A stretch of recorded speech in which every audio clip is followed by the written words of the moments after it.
जी हाँ दोस्तों, इस क्वेश्चन को बहुत ही आसान तरीका से मैं आपको बताऊंगा और इसको याद करने के लिए मैंने यहाँ पर एक ट्रिक लिख रखा है, यहाँ पर देख सकते हैं। ठीक है, बस आपको यहाँ पर जो आपको टोटल 9 पॉइंट दिख रहा है ना, इसी पॉइंट को आपको याद रखना। उसके बाद ये जो क्वेश्चन है ना, ये क्वेश्चन आपके हाथ में होगा और जीवन भर के लिए याद रहेगा। ठीक है दोस्तों, तो क्वेश्चन हमारा क्या है कि रामगढ़ कांग्रेस के महत्व की विवेचना करें। ठीक है, रामगढ़ कांग्रेस के महत्व की विवेचना करें। तो सबसे पहले हम लोग समझेंगे दोस्तों कि रामगढ़ कांग्रेस ये नाम है क्या। देखो, रामगढ़ कांग्रेस एक बैठक है। ये जो रामगढ़ कांग्रेस जो आपको नाम दिख रहा है ना, ये एक बैठक है। आपको कहीं कहीं रामगढ़ कांग्रेस अधिनियम भी देखने को मिल सकता है। ठीक है, अधिनियम का मतलब यहाँ पर हो गया बैठक। तो राष्ट्रीय कांग्रेस एक बैठक का नाम है जो कि रामगढ़ में बैठक हुआ था।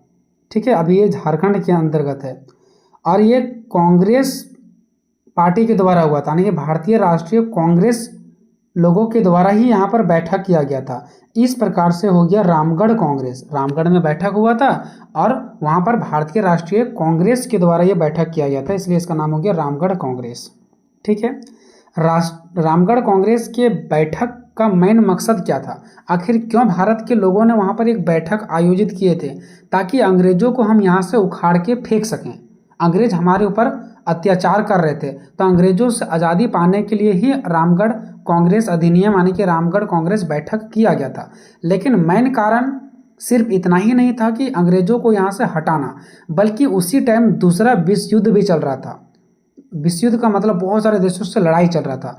तो ब्रिटिशों को यानी कि अंग्रेजों को ये लगा कि भारत को तो अपना हम गुलाम में बना करके ही रखें, जैसे भारत के लोगों को कहेंगे वैसे मानेंगे, तो क्यों ना हम इस दूसरा विश्व युद्ध में भारत के लोगों को साथ लेकर के इस विश्व युद्ध को हम जीत जाएं। ठीक है, तो भारत के लोगों को बिना इन लोगों से अनुमति लिए बिना कि क्या आप लोग दूसरा विश्व युद्ध में हमको साथ दोगे या नहीं दोगे, बिना अनुमति लिए बिना अंग्रेजों ने यानी कि ब्रिटिशों ने ये अपने आप में फैसला कर लिया कि दूसरा विश्व युद्ध में भारत हमें साथ देगा, भारत हमको क्या करेगा, साथ देगा। लेकिन उल्टा हुआ इसका, भारत के लोगों ने साथ देने से मना कर दिया। भारत के लोगों का कहना था कि हम आपको दूसरा विश्व युद्ध में तभी साथ देंगे जब आप मुझे आज़ादी दोगे, यानी कि आप यहाँ से छोड़ करके चले जाओगे, जो कि अंग्रेजों ने मानने से इनकार कर दिया। तो भारत के लोगों ने भी ये बात मानने से इनकार कर दिया कि हम आपको दूसरा विश्व युद्ध में साथ देंगे। तो उसी के लिए एक बैठक किया गया था, क्योंकि अंग्रेज जबरदस्ती कर रहे थे कि नहीं तुमको साथ देना ही पड़ेगा। तो इसी का निर्णय लेने के लिए, फैसला लेने के लिए, अगर कोई भी चीज़ फैसला लेना हो, कोई भी आदमी अगर हमारे ऊपर कोई चीज़ जबरदस्ती थोपेगा तो हम लोग 4 आदमी मिलकर के बैठक करेंगे, है ना। तो ऐसा ही अंग्रेज जबरदस्ती थोप रहे थे, जिसके वजह से भारत के लोगों ने मिल करके, सहित जो कांग्रेस पार्टी थी उन्होंने भी मिल करके रामगढ़ में एक बैठक आयोजन किया, जिसका मेन मकसद था कि हम दूसरा विश्व युद्ध में उसको साथ नहीं देंगे जब तक वो हमको आज़ादी नहीं देगा, पहली बात। और दूसरी बात कि हम अपना आज़ादी को लेकर के रहेंगे और अब अंग्रेजों को यहाँ से हटाएंगे। ठीक है, तो इसीलिए रामगढ़ कांग्रेस का बैठक किया गया था। सबसे पहले इस क्वेश्चन में हम लोग इसका परिचय देखेंगे कि रामगढ़ कांग्रेस अधिनियम क्या है। उसके बाद इसका महत्व में हम लोग ये 9 पॉइंट को याद रखेंगे। जी हाँ दोस्तों, आपको जो ये टोटल 9 पॉइंट दिख रहा है, इस 9 पॉइंट को याद रखना है। बाकी हम यहाँ पर एक एक करके एक्सप्लेन भी करेंगे, आप इसका स्क्रीनशॉट ले लीजिए। ठीक है, चलो रामगढ़ कांग्रेस के महत्व की विवेचना करें, या तो रामगढ़ कांग्रेस अधिनियम क्या है इसके महत्व की विवेचना करें। ठीक है, किसी भी प्रकार से क्वेश्चन आ जाता है, आंसर जैसे मैं आपको बता रहा हूँ वैसे आपको लिखना है। परिचय, भारतीय राष्ट्रीय कांग्रेस। देखो, भारतीय राष्ट्रीय कांग्रेस, यही जो कांग्रेस यहाँ पर आया। ठीक है, भारतीय राष्ट्रीय कांग्रेस जो सन 1940 में रामगढ़, जो कि अब झारखंड में है, जो कि दामोदर नदी के किनारे है, एक महत्वपूर्ण अधिवेशन यानी कि बैठक हुआ था। ठीक है, चलो तो यहाँ पर आपको एक चीज़ कंप्लीट समझ में आ गया होगा कि ये कांग्रेस के द्वारा 1940 में रामगढ़ में दामोदर नदी के किनारे एक महत्वपूर्ण अधिवेशन हुआ था। ठीक है, यानी कि एक बैठक हुआ था, देखो, जिसमें आज़ादी की लड़ाई के लिए नई योजनाएं और आंदोलन की दिशा निर्धारित किया गया, जिसे रामगढ़ कांग्रेस का नाम दिया गया। देखो, इस बैठक में आज़ादी की लड़ाई के लिए एक नया योजना तैयार किया गया कि अंग्रेजों से हम लोग कैसे लड़ेंगे, इसके लिए एक योजना तैयार किया गया और आंदोलन की दिशा निर्धारित किया गया कि कौन कौन सा हमको आंदोलन करना पड़ेगा ताकि भारत यहाँ से भाग सके। जैसा असहयोग आंदोलन हो गया, सविनय अवज्ञा आंदोलन हो गया, सत्याग्रह हो गया, तो ये सभी आंदोलन को खड़ा किया गया इस बैठक के तहत। और इसी अधिवेशन को, इसी बैठक को रामगढ़ कांग्रेस का नाम दिया गया। आगे देखो, इस आंदोलन का मुख्य कारण ब्रिटिश सरकार द्वारा द्वितीय विश्व युद्ध में भारत को बिना अनुमति शामिल करना था। इस आंदोलन का मेन कारण क्या था कि जो ब्रिटिश सरकार थे ना, द्वितीय विश्व युद्ध में भारत से बिना अनुमति लिए बिना शामिल करने का फैसला वो ले लिए थे, इसलिए यहाँ के लोगों को गुस्सा चढ़ा। नेक्स्ट देखो, इस अधिवेशन का अध्यक्षता मौलाना अब्दुल कलाम थे। ठीक है, इस अधिवेशन जो इस बैठक थे इसका अध्यक्षता करने वाले कौन थे? मौलाना अबुल कलाम आज़ाद। ठीक है, इन्होंने ही किए थे। रामगढ़ कांग्रेस अधिवेशन भारतीय स्वतंत्रता संग्राम के इतिहास में एक मील का पत्थर माना जाता, मतलब बहुत ही मजबूती माना जाता है इस आंदोलन, ये बैठक को। ठीक है, आगे देखो, रामगढ़ अधिवेशन का महत्व इस कारण भी है कि इस स्थिति से भारत छोड़ो आंदोलन की पहली नींव पड़ी। देखो, इस अधिवेशन में यानी कि इस बैठक में एक नींव रखा गया भारत छोड़ो आंदोलन की। भारत छोड़ो आंदोलन यहीं से स्टार्ट हुए, इसी बैठक का देन है, इसलिए रामगढ़ कांग्रेस का महत्व बहुत ही ज़्यादा माना जाता है। यहाँ से बहुत सारे आंदोलन उभर कर के सामने आया। इसमें महात्मा गांधी, पंडित जवाहरलाल नेहरू, सरदार वल्लभ भाई पटेल, डॉक्टर राजेंद्र प्रसाद, डॉक्टर श्री कृष्ण सिंह जैसे कई वरिष्ठ कांग्रेसी नेताओं भी शामिल थे। आप 2-3 भी नाम लिख सकते हो, या तो लिख सकते हो इसमें बहुत सारे नेताओं ने, जो कांग्रेसी के नेता थे उन्होंने भी शामिल हुए यानी भाग लिए। आप तो 1-2 नाम तो बहुत आराम से ही लिख पाएंगे। देखो, ये सब नाम आप बहुत बचपन से भी सुनते आ रहे हो। ठीक है, तो ये था दोस्तों इसका एक छोटा सा परिचय कि रामगढ़ कांग्रेस क्या था। ठीक है, अब देखते हैं कि इस अधिवेशन में यानी इस बैठक में कौन कौन सा बातें को किया गया था। मान लो कि बैठक हो गया, ठीक है, अब बैठक में क्या क्या बात किया गया कि अंग्रेजों को किस प्रकार से भगाना है, अंग्रेजों से किस प्रकार का मांगे करना है। तो इसमें देखते हैं कि कौन कौन सा मुख्य तथ्य है, उसके बाद इसका महत्व को हम लोग देखेंगे। देखो, इसमें क्या क्या बातें बताया गया था। अधिवेशन में यानी कि बैठक में भारत की पूर्ण स्वराज की मांग को मजबूती से दोहराया गया। देखो, पहले से भी तो अंग्रेज लोगों से भारत के लोग अपने देश को मांग कर रहे थे कि हमें अपना देश चाहिए, तुम यहाँ से छोड़ के चले जाओ, लेकिन उसी को और मजबूती बनाना था। पूर्ण स्वराज मतलब हमें पूरा देश चाहिए, ठीक है, और इसी मांग को और भी मजबूत बनाया गया। पूर्ण स्वराज की मांग की, मुझे पूरा देश चाहिए, मेरा स्वराज लौटा दो और तुम यहाँ से चले जाओ, इसका मांग को दोहराया गया मजबूती के साथ। ये पहला हमारा बात किया गया था। दूसरा बात, लोकतंत्र और एकता पर जोर दिया गया कि हमारा देश लोकतंत्र होना चाहिए, अपना देश को लोकतंत्र बनाना है और एकता पर बल देना, हम लोगों को एक रहना है। नेक्स्ट क्या बात किया गया इस बैठक में कि देश के राजनीतिक व सामाजिक मुद्दों जैसे महिलाओं की स्थिति, छुआछूत, अशिक्षा आदि पर चर्चा हुआ। उस टाइम महिलाओं की स्थिति बहुत खराब था, छुआछूत का भावना होता था, लोग अनपढ़ होते थे, अशिक्षित होते थे, ये सारे मुद्दों पर बात हुआ और कहा गया कि अगर जब तक हम ये सब चीज़ों को दूर नहीं कर पाएंगे, महिलाओं की स्थिति अच्छी नहीं होगा, छुआछूत की भावना खत्म नहीं होगा, अशिक्षा जो है, जो लोग अशिक्षित हैं, जब तक वो शिक्षित नहीं होंगे, पढ़े लिखे नहीं होंगे, तब तक हम अंग्रेजों से लड़ नहीं सकते हैं। तो ये सब मुद्दा पर भी चर्चा किया गया। नेक्स्ट, अधिवेशन के दौरान अंग्रेजों द्वारा बिना अनुमति भारत को द्वितीय विश्व युद्ध में शामिल किए जाने के खिलाफ कड़ा विरोध व्यक्त किया गया। देखो, इस अधिवेशन के दौरान क्या हुआ पता, जो अंग्रेजों ने ये तय कर लिया था ना कि द्वितीय विश्व युद्ध में भारत को हम क्या करेंगे, शामिल करेंगे, तो उस टाइम भारत के लोगों ने कड़ी विरोध किया इसका कि बिल्कुल हम साथ नहीं देने वाले हैं। कांग्रेस ने कहा कि जब तक भारत को स्वतंत्रता नहीं मिलती है तब तक इस युद्ध में सहयोग नहीं दिया जाएगा। जो भारत के कांग्रेस नेताओं ने थे उनका कहना था कि जब तक हमें स्वतंत्रता प्राप्ति नहीं मिलेगा तब तक हम लोग किसी भी हाल में अंग्रेजों का साथ नहीं देंगे।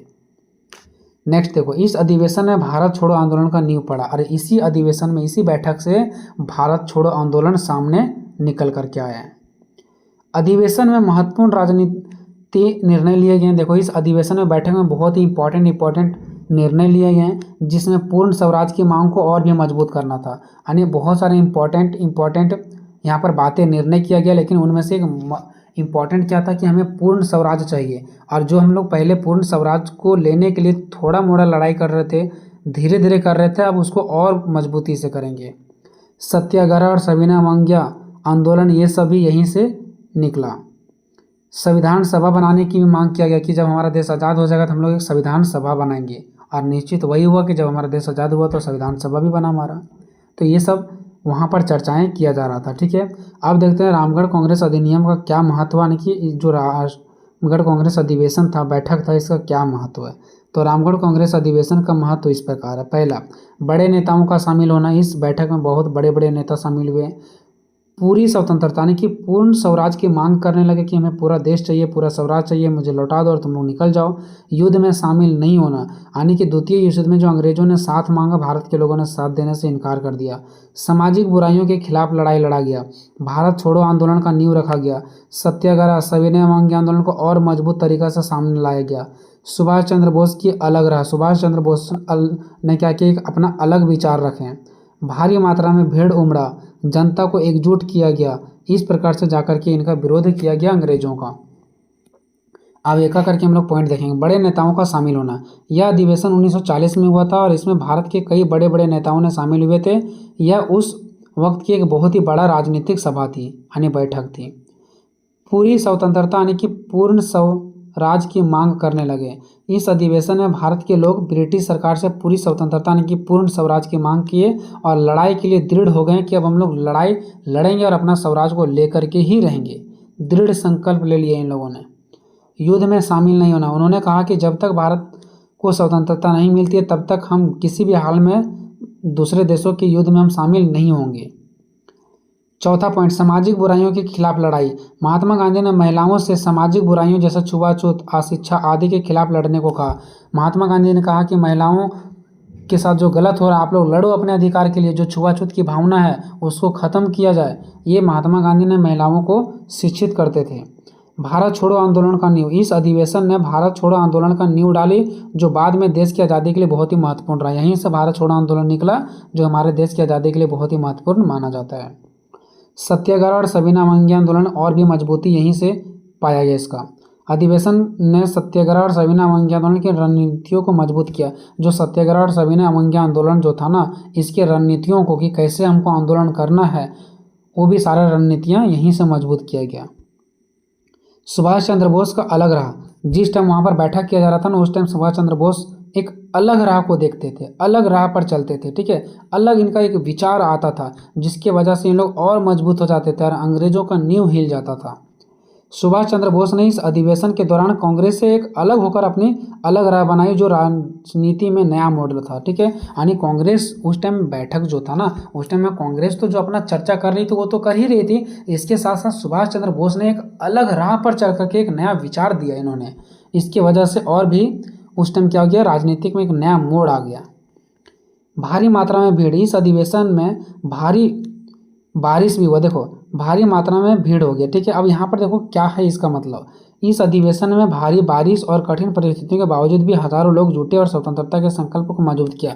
पता है जब ये अधिवेशन हुआ था तो भारी मात्रा में क्या हुआ था पता है, बारिश हो गया था।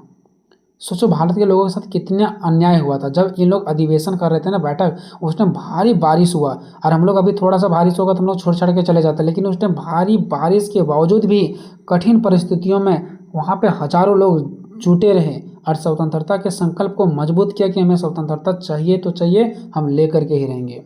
जनता को एकजुट किया गया। रामगढ़ अधिवेशन ने भारतीय जनता को एकजुट करने और अंग्रेजों को संदेश देने का कार्य किया कि हम जो भारत स्वतंत्रता के लिए दृढ़ हैं। आने की इन लोगों ने एकजुट हमेशा के लिए रहा और अंग्रेजों को ये संदेश देता रहा कि अब हम लोग एकजुट हो गए हैं, अब हम लोग स्वतंत्रता लेकर के ही रहेंगे। ये हम लोगों ने दृढ़ संकल्प ले लिया। निष्कर्ष पे आता है, रामगढ़ कांग्रेस अधिवेशन ने भारत की आज़ादी के लिए एक मजबूत नींव रखी। लोगों को एकजुट किया गया। ब्रिटिश सरकार को साफ संदेश दिया गया कि भारत अपना हक पूरा पाना चाहता है और अपना हक लेकर के ही रहेगा। यह अधिवेशन भारतीय स्वतंत्रता संग्राम में एक ऐतिहासिक मोड़ था, जो अंग्रेजों का जड़ हिला करके रख दिया, ठीक है। तो इस प्रकार से ये हमारा क्वेश्चन खत्म होता है। वीडियो कैसा लगा दोस्तों, बहुत चिल्लाना पड़ता है, चीखना पड़ता है, तब कहीं जाकर के 14 मिनट 15 मिनट 18 मिनट का वीडियो रिकॉर्ड हो पाता है। आपको क्या समझ आ रहा है या नहीं आ रहा, कमेंट में अपना राय जरूर दीजिएगा। मिलते हैं नेक्स्ट वीडियो में, तब तक जय हिंद जय भारत।